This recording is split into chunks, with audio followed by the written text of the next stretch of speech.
Mahesh Babu super star Krishna గారి వారసత్వంగా తెలుగు సినీ పరిశ్రమలో తనకంటూ ఒక ప్రత్యేక స్థానాన్ని సంపాదించుకున్న లెజెండరీ యాక్టర్ అని చెప్పొచ్చు. ఎందుకు ఇలా చెప్తున్నానంటే, బాలనటుడిగా 8 చిత్రాల్లో నటించిన అద్భుత నటుడు మహేష్ బాబు గారు.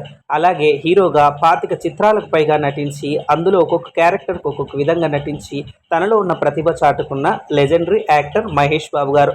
మహేష్ బాబు గారికి ఇప్పటి వరకు ఆంధ్రప్రదేశ్ రాష్ట్ర అత్యున్నత పురస్కారమైన నంది అవార్డు 5 అందుకున్నారు.